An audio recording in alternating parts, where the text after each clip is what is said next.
It just goes to show too that even if you're experienced and try and set things up, 9 out of 10 times it goes really well. You focus on here's where the release trap's going to be, here's where the dog's most likely going to turn into the wind and find the bird, go on point or flush. The gunner's going to be here, and the handler can focus on what they're doing, and everything comes together. And most of the time that happens, but sometimes it doesn't, and you just have to laugh, learn, and see what reset the drill and go again, right?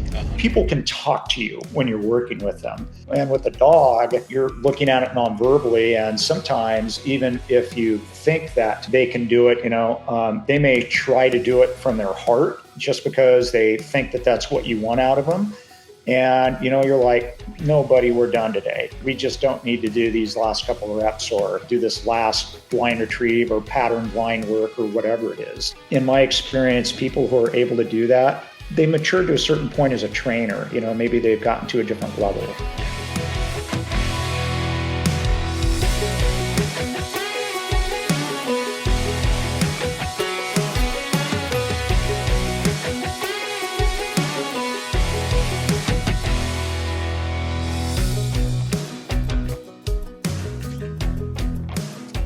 Everybody, welcome back to another episode of GDIY. I'm joined this week by Chris Girard. Chris, why don't you go ahead and introduce yourself and tell everybody what organization or club, I should say, that you run your dogs in. All right. Chris Girard. I'm the current board president for the Green Valley Hunting and Retriever Club based in Lane County, near Eugene, Oregon. The acronym is GVHRC. Is that affiliated with HRC, or is that just kind of a standalone kind of group of buddies running dogs type of thing? We have been affiliated with HRC in the past. Around COVID, we struggled getting volunteers to run events and things of that nature. So now we're not currently affiliated with the Hunter Retriever Club. So the club was started in 1981. It's been around for a long time. So was it developed as an HRC specific training club, and then for years that's how it kind of operated until COVID and what you're just referring to? No, actually, it was started in 1981 by a guy named Stan Zorn outside of Eugene, Oregon, who put an ad in the local Register Guard newspaper for like-minded people who are interested in training dogs. And I believe the HRC Club was formed a couple years after that. So, it's been named Green Valley Hunting and Retriever Club since 1981. And, it was it's my understanding that there's just a need for people to get together and have an opportunity to train dogs. And there's a lot of fellowship around it. And what is that? 40 plus years later, it's still going. So, yeah. And I mean, you kind of took the words out of my mouth is, you can train the dogs by yourself, but it's at some point you're going to get to a spot in the journey that you need help, right? That you need, at the very least, just a training partner to have a set of extra hands or help you set up. But more often than not, especially when you're first getting into this, you really kind of need access to a club for a number of different reasons, which we can get into. But so many of the ones that aren't really affiliated with an actual direct organization or circuit, such as HRC or NAVDA, and I know AKC, there's different organizations or clubs, I should say. It really more or less just starts with what you just described, just kind of a group of guys and like-minded, let's get together, train dogs, help each other out, and then next thing you know, 40 years later, the club is still rolling. Yeah, it's pretty amazing if you think about it, through everything that 40 years has brought us, right? Drought, tons of rain, people moving on, and we have a pretty diverse group that's kept it going. And we also have a fair number of people who come out and train their hunting breeds that don't hunt, and I think that's might be a little unique for us. Mm-hmm. So they, came upon these dogs or really liked the breed, and then discovered it's like, hey, I really want to do something and let the dog actually, participate in what it was bred for.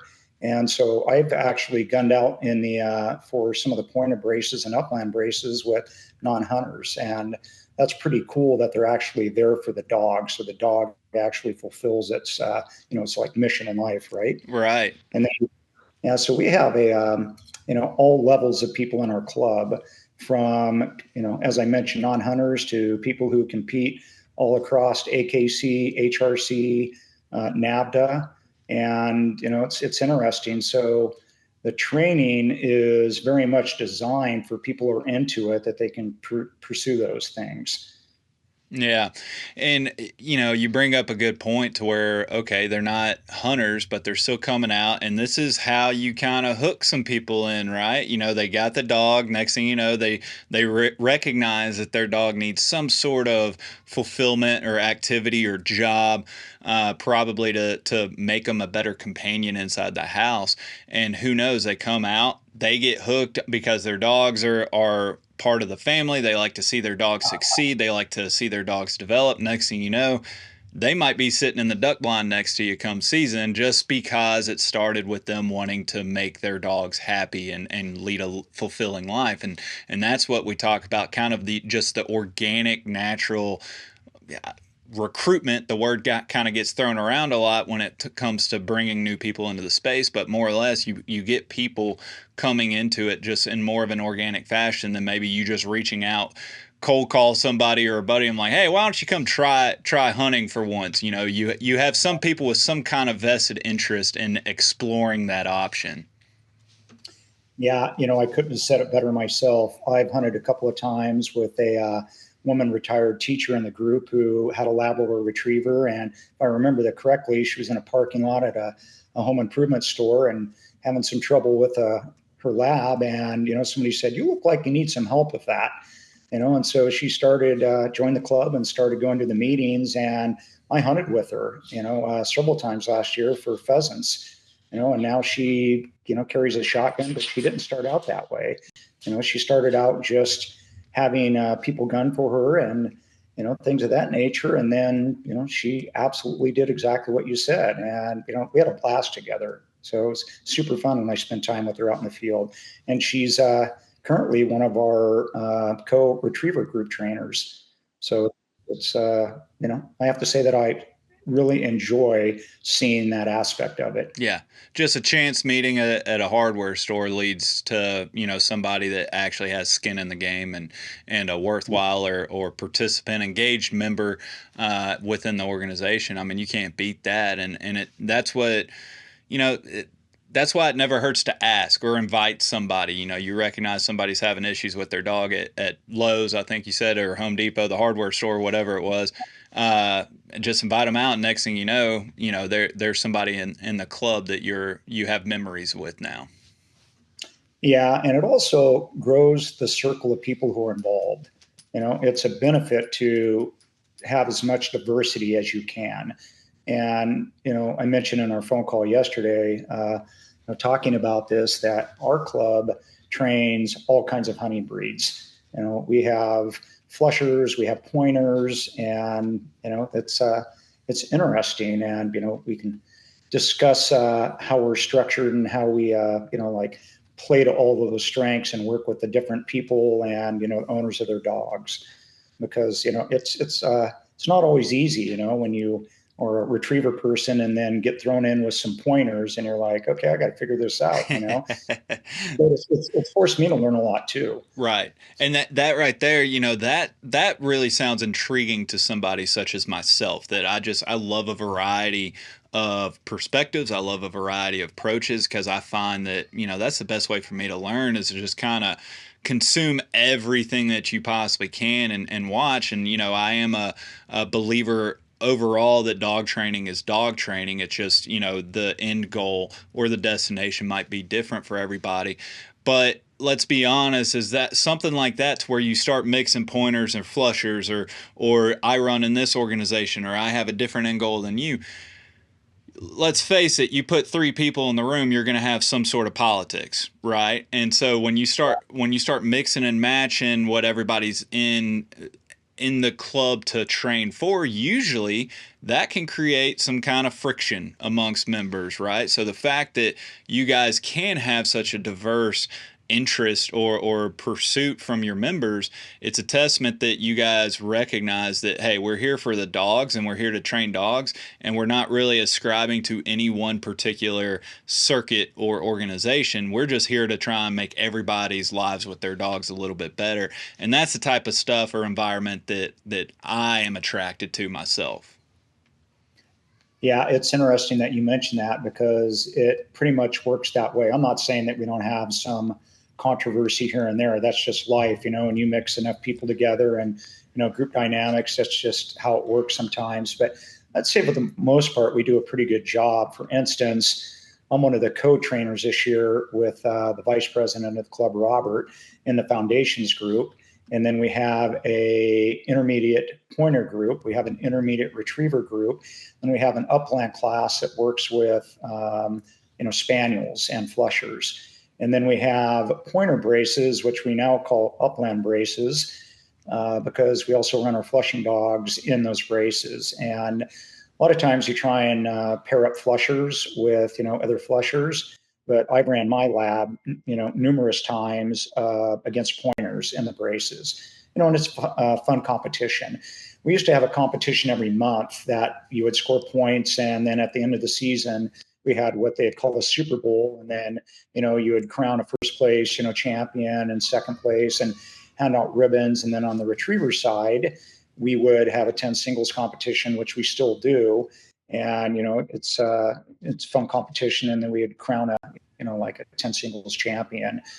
But now, what just used to be the pointing group that would run in the braces, mainly on quails, sometimes chuckers, sometimes, rare occasions and pheasants if we are able to get a few. But now I throw my flushing dog in with the GSPs and wire hairs and, whatever else shows up at the line. And I tell you, it's been interesting because, I'm quartering my dog and a flushing dog, and it works pretty well to run a mixed brace if the field's big enough that you're training in, right? If it's small, it gets a lot harder because, boy, I'm telling you what, those GSPs and, other pointing breeds, they just cover a ton of ground. But it also depends on the type of cover we're in. It seems like the thicker the cover, the flushers tend to do pretty well in that, so it's interesting to throw the dogs together in that realm and, see what happens. And, sometimes when a pointer goes on point and if we're in close proximity, I'll just sit my lab down, with a voice command or a whistle sit, and we'll just turn and go in a different direction, or if it's close enough, I'll just whistle sit them or tell them to sit verbally, and, time's burning on the 15-minute clock, and they'll go do their thing, and then we just go on our way, so it's a respect thing, right? Yeah. And the flushing dog, it's fast and furious. You can't set up for, the shot, so to speak. Like Right. when I'm a gunner for the pointing, I'll ask the handler because, the whole goal is to focus on the dog, so much not shooting the bird. So it's nice that you have people who gun for you and you can focus on the dog. But I'll ask the handler, it's like, do you want me on the right side? Do you want me to approach it from left side? The wind's blowing this direction. How's this going to work? And, they'll pretty much tell me what they want. And, with the flushing dog, there's none of that. They get on a bird, they're super birdy, and their job is to flush the bird in the air, and then, like sit the flush is something you work on, but my dog, he's great with sit the flush and training, but on live birds, he doesn't chase, but, he'll get it. He doesn't sit the flush immediately. So it's just a different experience. And, as I mentioned, I've really enjoyed being out with different breeds of dogs and, learning how different handlers approach things. And when you move from teaching a mixed group, like I'm doing now, between, like in one foundations group this year, for an example, we had a Labrador, we had a German wire hair, we had a couple of like GSPs, and we had a dog, a couple of pups that showed up a little bit later that I can't even pronounce very well. What are they? Brock's Dubonnet. Brock du Bourbonnais. And Brock's du Bourbonnais. Person came down from Portland and brought a couple of pups, and we threw those folks in the mix. So it's interesting when you have such a different mix of dogs. But, as I think you mentioned in some of your podcasts, and I think we talked a little about yesterday, there's principles and there's methods. And when you're starting out, it's pretty amazing how some of the principles across all the breeds are pretty similar. I think the biggest difference is, the principle of sit with retrievers, because sit is a big time command with retrievers, as you're probably aware. Allows you to stop, handle the dog, reset the situation, where with the pointers, it's more of whoa's a principle. And I was doing some reading, like trying to figure out how to navigate that. And I'm like, okay, do you teach sit first to the entire group, or do you only teach sit first to the retrievers? And whoa is a different thing for the pointing group, and do you teach that a little bit later once they've had whoa down a little bit? And so that's interesting. In my situation, I just decided it's like we're all going to learn how to sit. Yeah, we're going to sit on a place board, and we're going to do it that way. But it's the heel, sit, stay, come, recall. Those are all principle, foundation issues, how I see it, that are pretty much across the board when you're dealing with such a wide variety of breeds. And to throw it in, we also had a couple standard poodles that joined the retriever group that day, and I was surprised that they just jumped in and did really well. And I was like, wow, that's pretty cool. Yeah. Well, I mean, each breed is going to bring something, that strengths and weaknesses to the field, and then you add in the genetic component, and then you add in the environmental component, but at the end of the day, they're all still dogs, right? And the principles are the principles, the foundations are the foundations. And you gave a couple examples on that, to where it's like sit, it's one of those, train it. It doesn't matter, as long as it doesn't become the default. And that's where it becomes challenging, because you can tell people, you get asked, should I teach my pointing dog to sit? Yes, with a caveat, right? Like, if your inclination inside the house and in the field is, defaulting to that sit command, that's where the issue for sit comes up in pointing, because then they think that the dog thinks every time they're confused, anxious, getting pressure, if you've used it so often and that is your default command, then all of a sudden you get a dog that wants to sit anytime it's confused and it's unclear of exactly what it wants to do. But because you have a group and you have everybody kind of helping each other, that's where the value comes in. And the fact that you guys not only encourage that, mixing them together and helping each other out, because dog training is dog training, whether you're training a flusher or a pointer, it's the same thing, as we've already said. But what I find intriguing is y'all work well together, y'all help each other out, but y'all also add a little bit of a fun, competitive nature to it, to where, let's face it, we've all been in those groups and everything, to where if there's not a good, healthy level of ribbing or prodding, it's probably not a very active training group, or a very close-knit training group, I should say. You kind of need that level of friendly competition, even if it is just kind of poking fun at each other, right? Because you can't go into it and be all about business. We do need to be able to poke fun and have fun with each other. Yeah, I'd have to say that, having the ability to laugh at yourself and your dog is probably one of the most important things in life, right?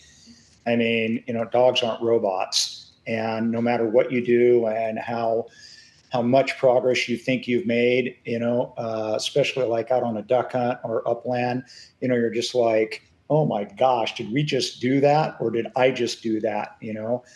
And in the training this last weekend, we had a ton of rain, so our turnout was understandably a little bit low. I mean, geez, I think we had a couple inches of rain, in a day and a half or something. But we merged our foundations group with the Upland trainer, and his name's Jim Wyota, and he's been with the club for decades. He's in his 80s, I believe. and he set up some flyaway birds, right? Pigeons Mm-hmm. in the release drops. And so I was going to gun for a couple of these younger dogs. It was a wire-haired pointer and a Brittany pup, and just to get them steadied up, right? And so, up comes the bird, and it's like, okay, great. And so we move beyond that. And then it's like, all right, we've got a couple of kill birds that we're going to, run through the drill and change it up a little bit. And so, I get the 20 gauge out of the truck and get ready. And, here comes the first one, and geez, it flew right back at me and I missed it, and it's, oh my God, I mean, it was comical. And then the bird flew around and landed on top of the truck, right? Because we were parked, I don't know, probably 10 yards, 15 yards behind. So the bird flies around and lands on the top of the truck, and we're trying to, shoo it off and stuff. And, anybody who doesn't say that they haven't had, some moments like that just isn't being honest with Oh, you. 100%. If you don't have those clusters in dog training on occasion, not we can paint a pretty picture and tell everybody how it should go down, how the setup should go. And hopefully more often than not, like 9 out of 10 times, it goes that way. But on occasion, you're going to have that soup sandwich run and being like, man, how did this go wrong? But you're just sitting there. All you can do is laugh. If you take it too serious, then your dog's going to pick up on it. You're going to make everybody else miserable. We've all been in the field with those guys that can just ruin the day for everybody based on their reaction. And I'm not going to sit here and say it or pretend that I haven't overreacted, or, you go out, you look forward to it all week long. Sometimes you invest your time, your money, your energy. It's hard not to go out there with hopes and expectations, but sometimes when your gunner just misses the bird and the bird lands right in front of you and dances on top of a car, like, just take a breath and laugh and heal your dog off and just appreciate the fact that, like, that's what makes it fun. If it was predictable, then it wouldn't be fun. If it was easy, it wouldn't be fun, right? Like, let's just take it in stride, and, your dog's going to be better off for it. Use it as a training opportunity, as it's just a distraction, right? Like, it's just one thing that could potentially mess them up on a test or something. Well, yeah, it just goes to show too that even if you're experienced and, try and set things up, like you said, 9 out of 10 times it goes really well. You focus on, okay, here's where the release trap's going to be. Here's where the dog's most likely going to turn into the wind and find the bird, and go on point or flush. So the gunner's going to be here, and the handler can focus on what they're doing, and everything comes together. And most of the time that happens, but sometimes it doesn't, and you just have to laugh, learn, and see what reset the drill and go again, right? 100%.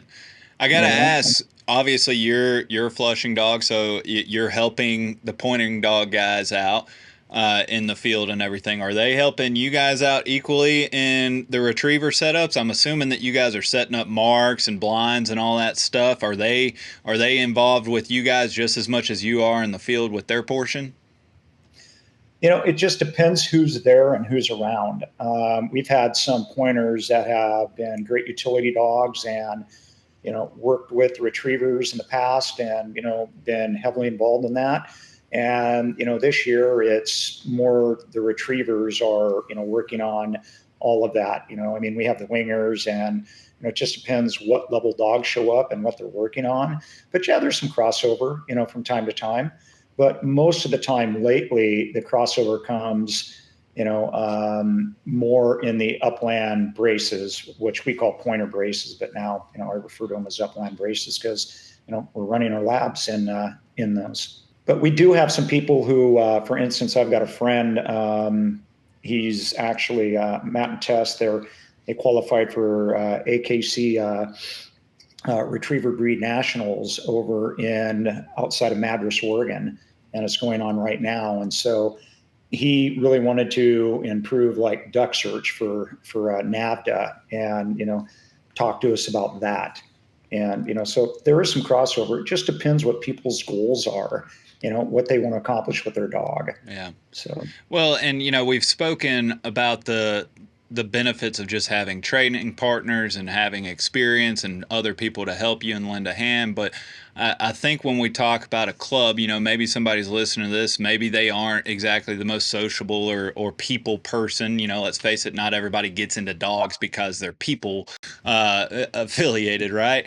Uh, we would be remiss to not talk about the benefit of some of the things that you just talked about, from the gear, the wingers and everything, to the property and the access. And even if you have access to your own property or grounds, anybody that's been training dogs for 5 minutes recognizes that you have to go to foreign ground, fresh ground, and running not only on just new ground and new area, but around other dogs as well. If you're actually trying to proof your dog and get it ready for any level of competition or hunt test, that is one of the big benefits of having club access. And I think that's why, like, I encourage everybody, whether you're ever even going to test in an organization like NAVDA or AKC, but you find out that they have a chapter or a group of some sort, such as yourself, consider going to check it out. And at the very least, just look at it as paid access to new equipment and new grounds. Hopefully you stick around and, you develop some relationships and you contribute, but at the very least, it gives you that option to further your own training if you need some kind of selfish incentive to get you started or get you in the door, so to speak. Yeah, you're 100% right. That's one of the reasons why I joined, Green Valley Hunting and Retriever Club. Was I was busy, raising kids, coaching sports, and all of that stuff that goes on with life. And it gets really hard to train by yourself all the time. I mean, you wind up having so much legwork and setting things up, and it just takes so much time. And so I, knew about the club for years through going through the sportsman shows and, seeing the dogs up on the tables and talking to people. And I'm like, geez, I need to find some new place to be able to train. And that's a huge benefit. We don't own property per se, but we have some club members who actually own some property, multiple club owners. And then we have, numerous property owners that allow us to use their property to train. And I found myself going to the same place over and over. And, an example was today. I went to a pond that I train at quite a bit because it's close and I didn't have, a lot of time today. And, I let my Labrador out of the truck and he knows instantly where we're at, and it's like, hey, we're going to work on blind retrieves, and there's only so many places, where we work on blind retrieves at. And you absolutely need to stimulate the dog. And when you go to new places, it's actually great. And another thing of being around other people is just the socialization of your dog, and getting them exposed to other environments and being around other dogs. That's probably one of the number one things about training with other people and running into, different people out in the field, is just to have that socialization. Because it can get a little interesting if your dog's not socialized very well and you're out, in the uplands or in the marsh, and, you run into somebody, or, for heaven's sakes, a buddy says, hey, you want to go on a bird hunt, a duck hunt, and, bring your dog, I'll bring mine. And it's like, I don't know, man. I don't know what we're going to get out of this. And, and I've done that more often than not, but sometimes it just doesn't work as well because the dogs haven't been around each other, and it can be a dominant situation, or, just a different style of hunting with the dog.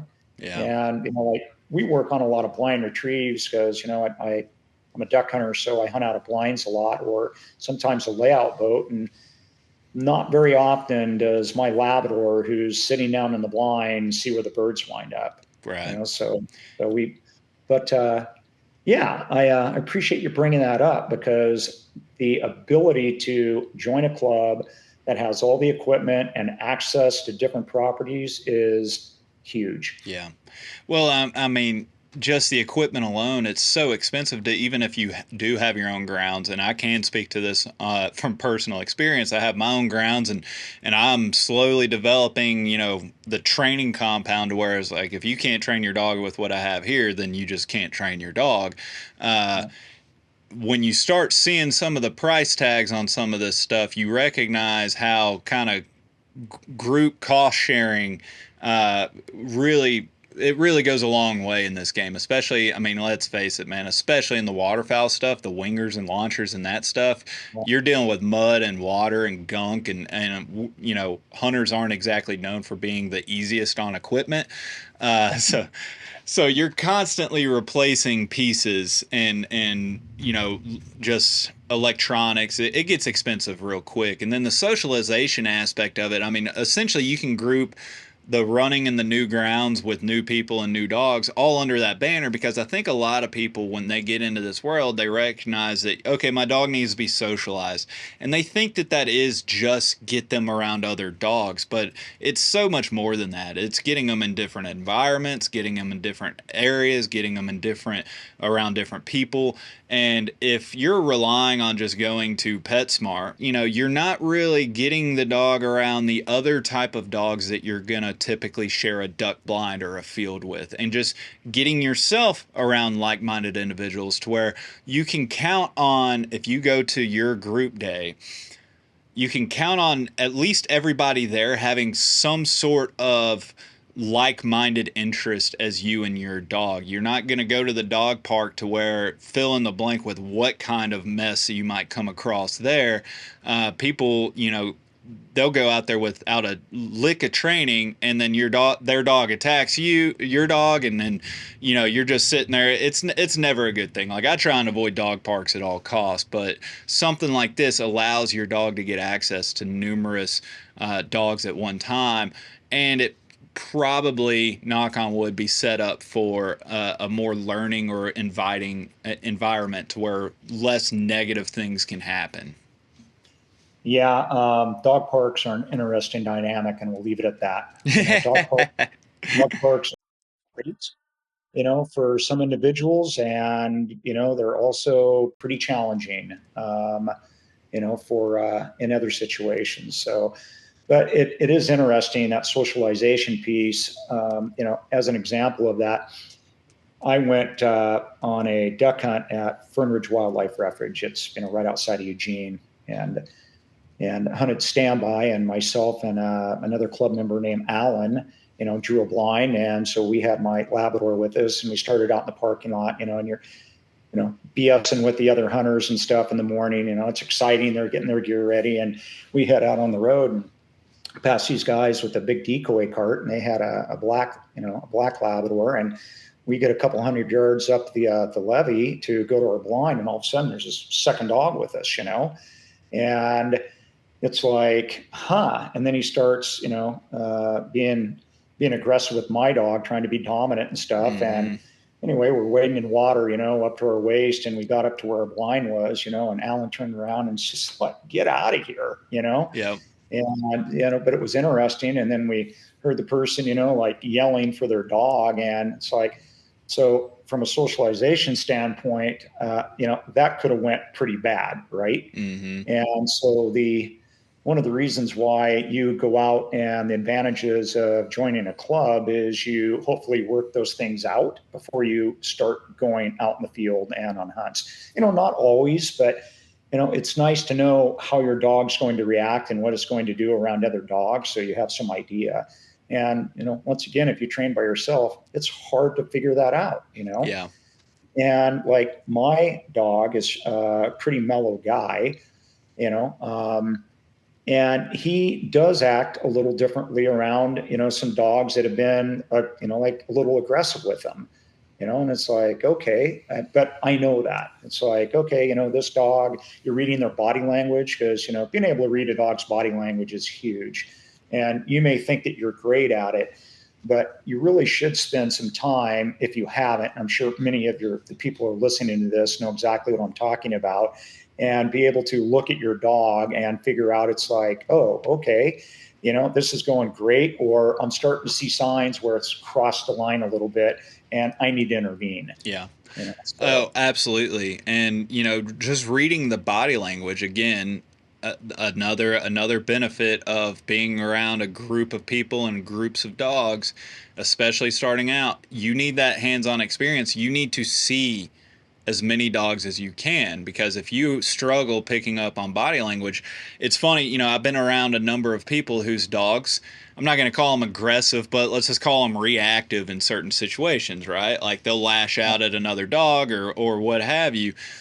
They never really fully recognize that the signs that their dog was getting to that point that you're just describing, right? Like you know your dogs to where you can see it building in them. And if you're not familiar enough with reading your dog enough to recognize that in your own dog, you're not going to be able to recognize that in the other dogs. And so just being around and seeing how everybody interacts with dogs, the more examples of what to do as well as what not to do, that only benefits you even that much more, to where you may not even realize that you're picking up on anything valuable in that regard until it just starts clicking, that you start recognizing certain trends or behaviors in dogs, that you start noticing things before a couple months ago you wouldn't have ever even recognized.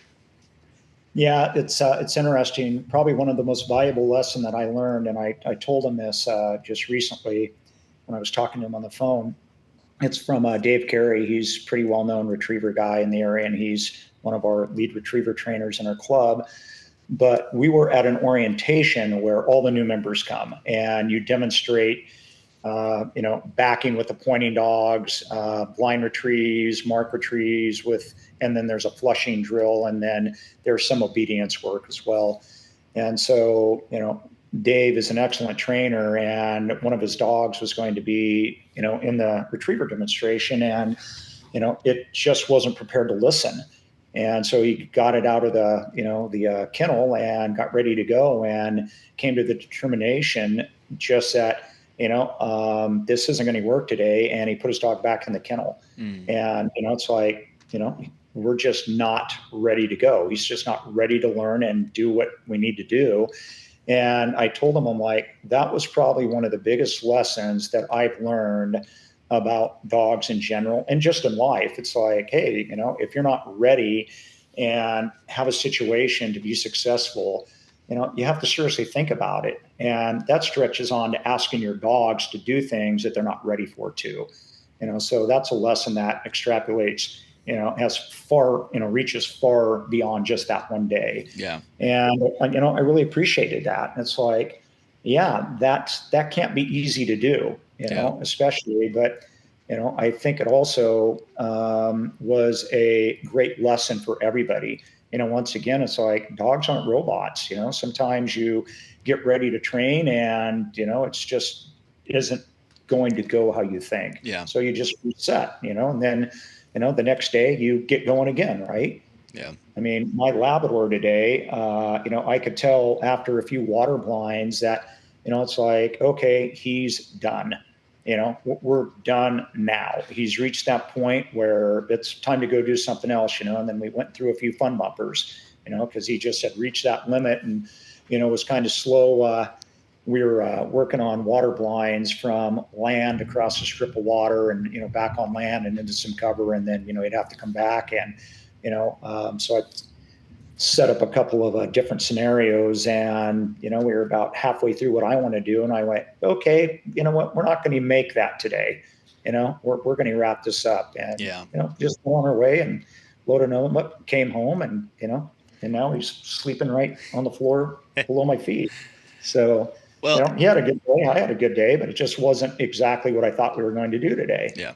And that's just part of maturing as a dog handler and owner right there, to where you just learned something valuable in that one example of a guy putting the dog back up in the box. And it's not like he went there intentionally to show and teach everybody that lesson, right? Like that's just the type of thing that happens when you get together with people and train, is somebody's going to do something like that. And it's not like you huddle up and say, all right, everybody circle around, let's talk about me putting my dog up. It's just you witness that and it's like, oh, okay, put that in the back of your mind. And then we've all been out there to where we recognize, all right, the dog just doesn't have it today, whether it's mental, physical, fill in the blank, it doesn't matter.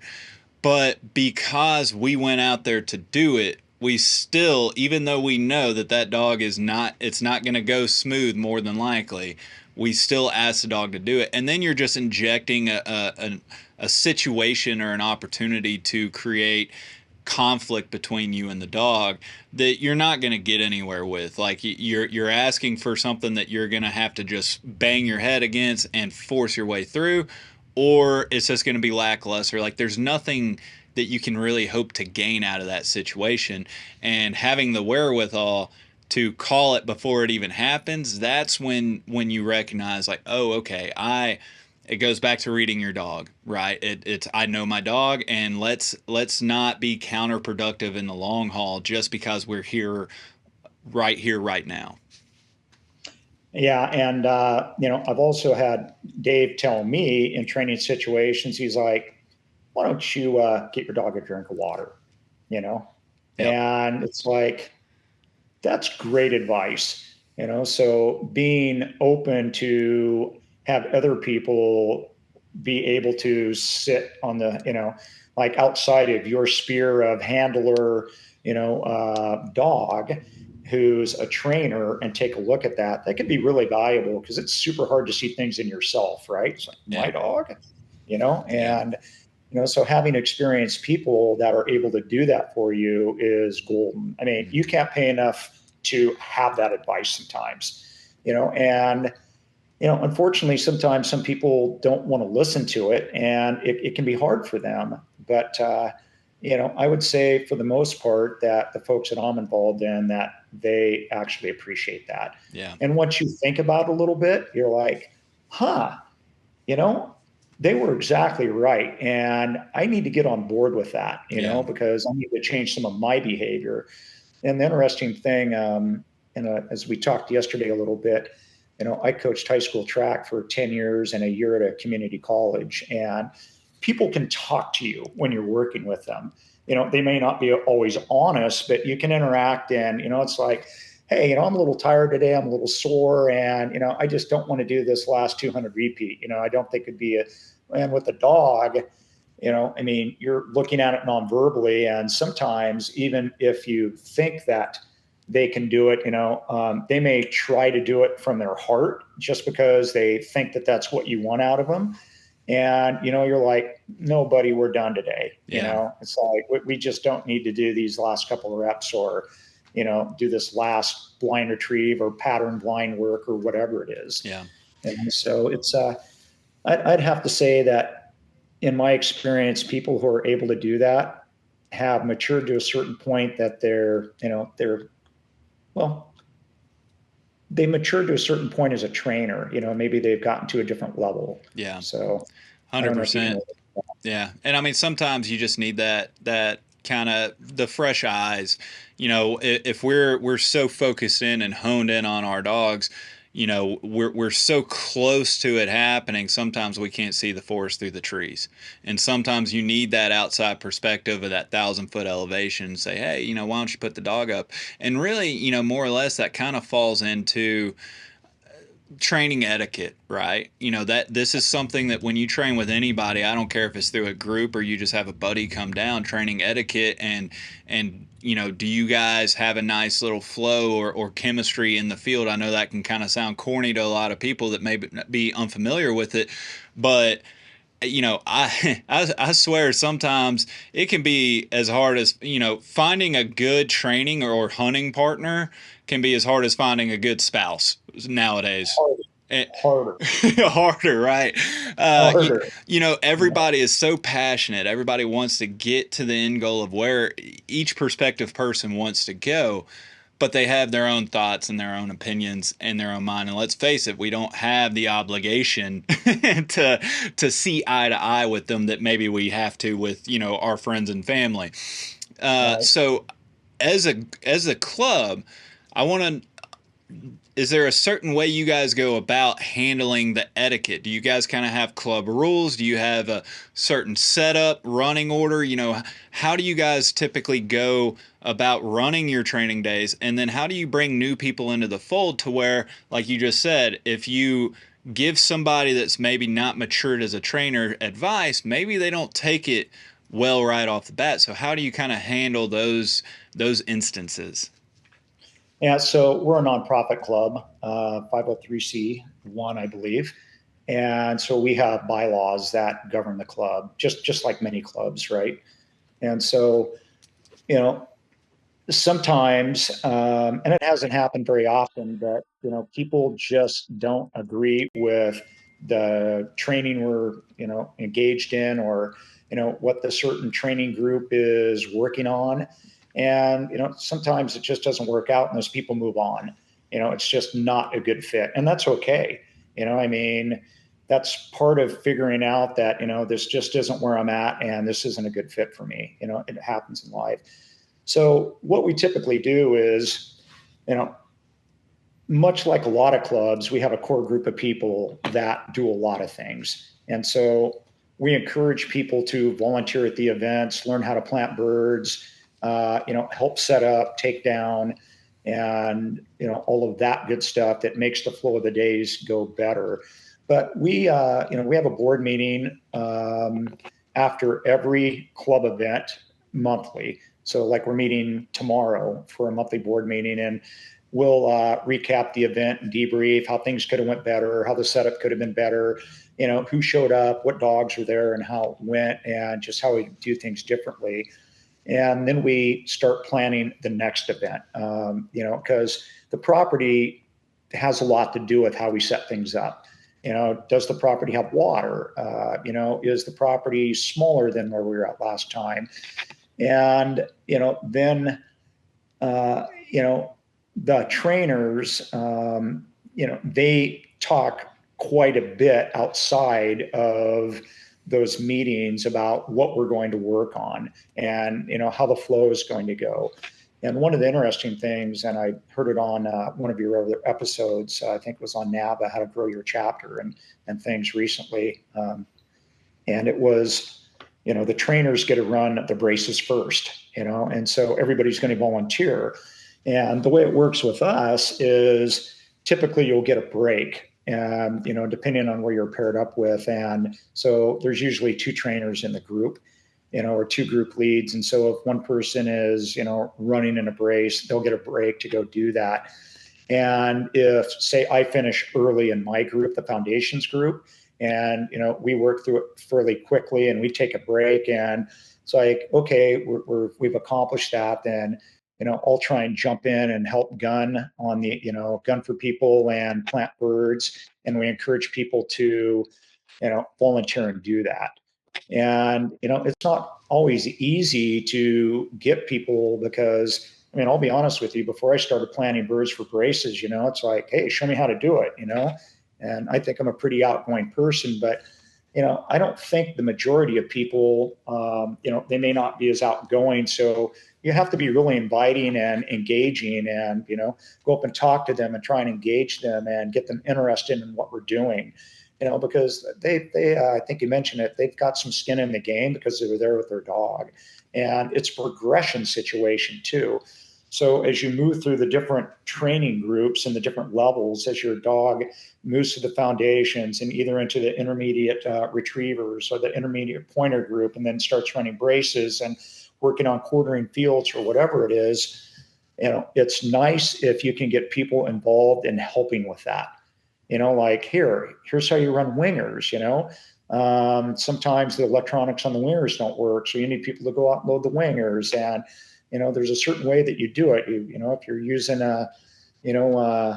ducks, you have to tuck their head underneath the wing, and so there's just all of those things that you can engage people with and make sure that they feel valued. And that can be a tough thing sometimes, to make that connection with people. But, we sure try and do that. And most of the folks that I know from the club, and one of the things that I really appreciate about our group is they're super willing to jump in and engage with people. Mm. Did that answer your question? Absolutely. And it's interesting, I've in my experience jumping around and seeing how different groups and chapters kind of roll this out. One thing that I've kind of noticed anecdotally is just when new people come in, it's kind of like I've seen chapters approaches go towards the new people in a number of different ways, and there's really not the perfect way of doing it outside of what you just described is like having the people at each station or setup or something like that kind of point out those little details that you don't learn until you're out there doing. Because let's face it, you can put together the world's fanciest PowerPoint presentation or this big long Word document that's 2,000 words, where if you're lucky that they read it, maybe they pick up on a third of it. But when you're brand new, you don't even know the questions to ask. You don't have enough of a foundation to recognize what questions to ask, and especially on those little tips and tricks like the winger and the duck head underneath the wing. Like that's a perfect example to where they want to go help, so they go man the winger. If somebody doesn't take 2 seconds to just kind of explain that little tip to them, it's gonna cluster up the launch and ruin, potentially ruin that little setup or whatever. Not a big deal, but that person might, take it the wrong way to where, a lot of people beat themselves up, especially if you have somebody that, again, we were talking about earlier, they don't handle it in stride or laugh it off or something like that. And then there's a potential that that person never comes back over something as silly as that. But anybody laughing at that, just stop and think. We've all been at group days where something as trivial as that has set somebody off for, whatever different reason. So, in real time, when you see an opportunity to point something out to people, like, oh, don't plant the bird or put it fully to sleep yet because there's so much dew on the ground, right? Or maybe the wind direction is going this way, factor that in. But if you meet them at the parking lot and you just fire hose them with all of this information, again, they're not going to catch it all. And then you just go out in the field, and then they're just so preconceived with trying to keep up with everything that you told them. And then you're going to get upset because, like, I told them that, to do this and that. In my experience, it's while you're actually going through the stuff. So it's more important to go out in the field, show them how to plant the birds, have them plant the birds on the next go round before they even bring their dog out. Like, get them while their attention is on the actual task, if that makes sense.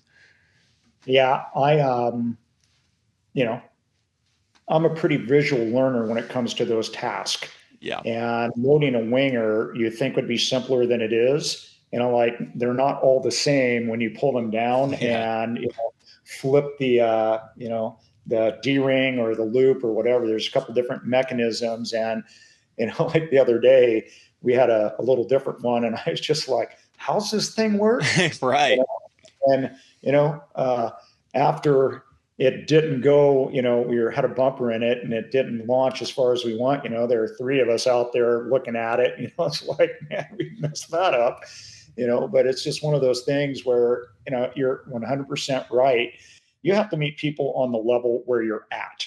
And there's some folks that are great with people, and there's some other folks who are like really technical oriented, and maybe they have a ton of knowledge, but they don't lay it out in a manner that is easy for a group. And there's room for all kinds of different personalities, to get involved in the club and the different aspects and the training. And we need that. Like super detailed people, they notice things that I may not, because I'm looking at the 5,000-foot view of dealing with, a retriever pup, a German wire hair, a Brittany pup. And so it's just nice to sometimes have somebody with a little different perspective that may connect with somebody that I may not. Yeah. And as a person, when you're working with people, because let's get real, we're in the people game and then we're in the dog game second, right? Yep. Because if you can't connect with the people who have the dogs, then you're just missing things, And I'm pretty sure that you've seen that before. It's like, boy, this person is great at certain things, but they may not be the best person to do the initial greeting, or something. They may be much better at some really technical details about steadying a dog. And so, trying to figure that out, it's not always easy, but it's amazing how people tend to gravitate towards their strengths, and so in the club, I would like to think that, we've done a pretty good job of that without discussing it, like in detail. You just kind of recognize that, and if people tend to gravitate towards something, it's like, okay, they have an interest in this, and and some of the folks have gotten, to be experts in it when I'm still at the 5,000 foot view. It's like, Hmm. thank heavens we have those type of people as well. So I guess what I'm saying is, it really takes all kinds of different personalities, to have a successful club, you know. Absolutely. And I mean, ultimately, it comes down to that word humility, whether you're trying to help somebody else and meet them at their level, but also there is a certain level of responsibility or onus that should be put upon the new people, right? If somebody's listening to this has never been to a chapter training day or club day, recognize that, like, if you don't ask that question, then you can potentially mess somebody else's training up, right? Like, I don't want to freak Yeah. anybody out or make them overthink things, but you unwilling to ask a question that you perceive as dumb. I say it all the time. Like, I'm a firm believer there is such thing as dumb questions, but you know what? You're going to remain dumb until you ask the question. And be humble enough to just, all right, I'm going to ask this question. I might appear stupid for 5 seconds, but you know what? On the back end of that, you're going to be informed. And I would much rather have somebody ask me possibly the world's dumbest question in real time out in the field before it potentially messes up a training setup or scenario that I've been thinking on or planning or looking forward to for my dog for a week, right? And Right. it's not to overreact, because one bad rep on a dog, again back to our previous point, probably more than likely isn't going to ruin anything. But at the end of the day, is we're still out there to gain ground with our dogs, and so you play a pivotal part in that if you're going to participate. And so that's why I tell all new people, it is okay if you don't know something, but it is also, you have to try to gain that knowledge as well. It's not everybody else's responsibility. Like you said, this is a nonprofit situation. It's not like you're paying somebody to teach you how to train or something like that. You're going there as an actual member and in a group. So play your part as well. Yeah. For everybody listening to this, that's 100% right. Our club mission statement is, we teach you to train your dog. And we're all volunteers, and there is some responsibility for people to show up and ask questions. And, you know, uh, yeah, if you don't ask the question, you remain uneducated, as you mentioned. But, if it comes across as being a stupid question to everybody else, I would probably bet that there's some people that learn something from that as well. Right. Right. I mean, how many times you've been in a situation, whether it's a new group of coworkers or something, and somebody raises their hand, off something that was said, and you're like, thank God they asked that question, because I didn't, you know, Yeah. like, that person over there, and you know, uh, in a quiet, in your own mind, you're thinking, yeah, thank you for that. And Yeah. so you'd be surprised how many people are thanking the person who asked that question, Yeah. And some people, are quiet and introverts, and it's a little harder for those folks to be drawn out. And, so it's interesting, because you can probably tell I'm a little bit more extrovert, but working with people who are, introverts, you really have to take that into account and, recognize how you approach that as well. But yeah, if you show up for a training event or a club orientation ask all the questions that you can, because everybody's going to be better off. The group's going to be stronger moving forward, and you just might get some retention out of that. Absolutely. It's like that may have been the one thing that gets somebody to come back. It's like, oh yeah, that cleared it up. Hey, I'm coming back. Yeah. So important Absolutely. stuff. It all gets wrapped up into the same burrito, right? Like it takes all the ingredients to make a good burrito. So everybody just kind of come together on that front. As we kind of start nearing the end on this, I got to ask, with you being in Oregon and you're especially now helping more on the upland side, have you already, or do you have plans to go up in the mountains and chase the mountain quail or even the sooty grouse? Are you chasing any of the upland birds in your area? I'm a pretty wide-ranging sportsman. I bow hunt, I big game hunt with a rifle, offshore fish in the ocean. I mean, Oregon's a great state for that. It has a little of everything. So when we go over bow hunting, we have ran into some fantastic sooty grouse, blue grouse hunting. And to this point, we've only done it like I've taken time out of mule deer bow hunts to intentionally go hunt grouse. I've discovered really good grouse areas, and it's interesting because it's all about elevation. You find where these grouse are at, like feeding and elevation wise, and then it's like game on. So I've had a ton of fun doing that. And now I actually want to take my dog over, and I'm like, how's this going to work with the flushing dog? It's like, I think I'd be better off with the pointing dog. So I talked to, one of the club members that I reference who's, competing in the AKC, pointing breech championship this week, and dropped him some onyx points of where to go on these ridges. And yeah, I have to tell you, it's super exciting and I love it. I'm getting to the point where I, like it better than the big game hunting. Yeah. And so, yeah, that certainly are plans. And one of my family members, that's in our hunting party, we've talked about, it's like, hey, we're going to go over when the season opens, let's just plan that and do a dedicated trip and, take the dog and go over and camp, because it's about a 7-hour drive from where I live. It's not that far from Idaho, but it's been super fun getting into that. And I've always hunted grouse, but it's been more of about, okay, hey, we just hunted an area and, we saw some grouse. Let's get the shotguns and go back up there. Opportunistic. Yeah.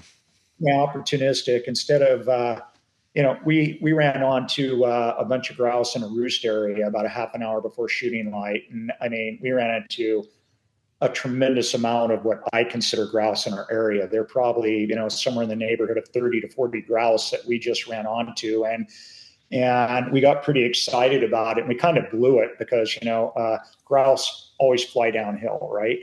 And so we knew that, and we just didn't play it very well. And so we wound up chasing these things down the hill, and where they were at, they're feeding in this some tamarack reprod, because there's a lot of fires in eastern Oregon, which is great for habitat. And as we got close, we started flushing these birds off the ground, and they were mixed, or rough and blue grouse, in the same elevation zone. So it was just a crazy experience. And I have to say that, we chase these birds down the hill, and we're flushing birds out of the trees and on the ground, and there's somebody who was up there with a bear tag that kind of was sitting up on the road watching this whole thing, it was like, man, that was crazy. And, we didn't do very well because we didn't play it very well. But if I go back, and if we have the dogs, I think we'll be a lot more successful. So, but I encourage people to do it. It's super exciting. You'll have to let me know how that goes, because I'm curious on the dogs with sooty grouse. I haven't gotten to do that. I've gotten the dusky grouse, which it's still blue grouse but different than the sooty, and I think they even officially separated those out into different species again instead of just being grouped under blue grouse. But yeah, I'd be curious how that works with a pointing dog. So be sure to circle back and let me know. Yeah, in fact, when we wrap it up, I'll send you a photo of some of the results. So fun times for sure. But I would encourage people to explore new options and get out there and do that, because there's a lot of opportunity to do that even around here. Yeah. So Yeah, and I mean, that's just one species. You do have mountain quail. You also have chukar in Oregon. I mean, there's a few options there as well.